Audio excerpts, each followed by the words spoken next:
Hello and welcome. You're watching Don Bosco Media Network. This is Abigail Carmelin bringing to you the Salesian news across the globe. In Turin's Don Bosco House Museum, the Rector Major Father Angel Fernandez Artime recently inaugurated the year dedicated to St. Francis de Sales on the 400th anniversary of his death. The content of the Strena and the in-depth study of the figure of the Holy Saviour Bishop during the Days of Spirituality of the Salesian family held in Turin from 13 to 16 January signaled the beginning of the year dedicated to him. In continuity with these initiatives, the Study Center Opera dei Tabernacoli Viventi, in collaboration with the Conference of the Salesian Provinces of Italy CISI Formation Sector, is promoting the third meeting of the course, which Salesians for Today's Young People, on the theme St. Francis de Sales and the Eucharist, to be held on Saturday 22nd January from 9 to 10:15 a.m.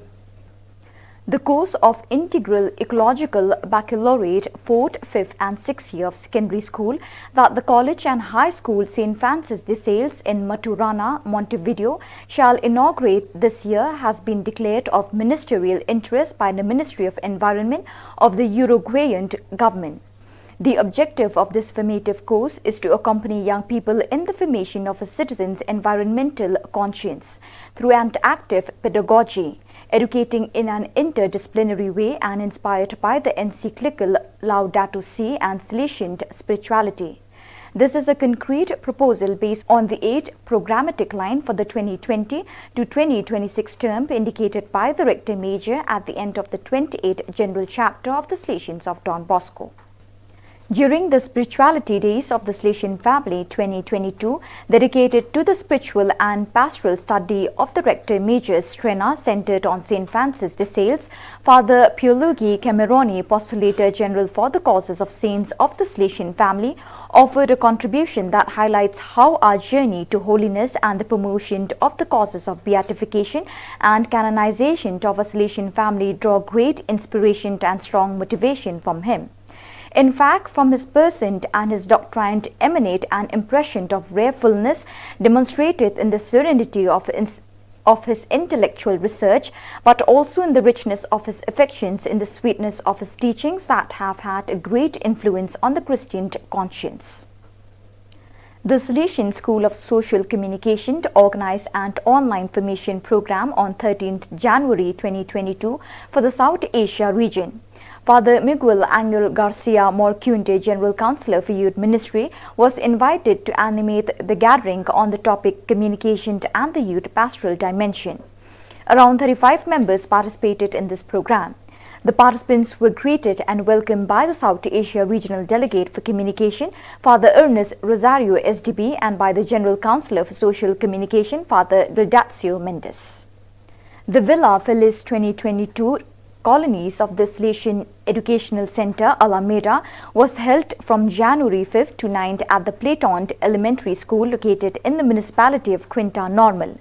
The activity was animated by 30 young people from the Salesian apostolic communities of the school under the guidance of Father David Rivera, coordinator of the pastoral area, the SEC councillor Francisco Ruiz, and the pastoral secretary Hector Herrera. The activity served to offer vacations to children and young people with limited resources, a camp organized in the style of Don Bosco's oratory that is as an experience of a home that welcomes, of a parish that evangelizes, of a school that initiates life, and of a courtyard in which to meet friends. From January 14 to 16, about 60 youth representatives from all over the Salesian province of Warsaw PLE participated in the youth chapter held under the Strena 2022 motto, "Do all things through love, nothing through constraint." For 3 days, the young delegates from the local communities discussed the state of the individual sectors of youth ministry and focused on the prospects for development and lines of action for the coming year. During the meeting, many interesting conclusions were drawn, which will be presented at the provincial chapter scheduled for next April. A solemn Eucharist presided over by PLE Provincial Father Thaddeus Jarocki, SDB, concluded the meeting. In June 2021, a group of 13 young Italians arrived in the province of Spain, Mary Help of Christians, SMX, to carry out their year of community service abroad. The young people work in the Salesian communities Fundación Don Bosco, Jaén, Fundación Don Bosco, Cordoba, Sagrado Corazon Antequera, Sant Rafael, Sant Jose del Valle. The community service is a program of the Italian government that has its root in the old social support or community service as a substitute for compulsory military service. Today, the goal of the project is for young Italians between the ages of 18 and 28 to voluntarily choose to devote a year of their lives to work on a social, educational or cultural project in their own country or abroad. In December, the 13 young Italians received a visit from the president of the Salesians for Social Work, SCS, Father Francisco Prete, SDB, with the volunteer leaders for 2 days of accompaniment and formation. On January 15, the Bosco Institute of Research and Development for Youth, BIRDI, celebrated its first 25 years of accompanying the youth of the Hyderabad province, INH. The work was launched in 1996 in the presence of the late Father Thomas Panakezamb, then Regional Councillor for Asia, and Father Joe Arimpur, Founder Director of BIRDI.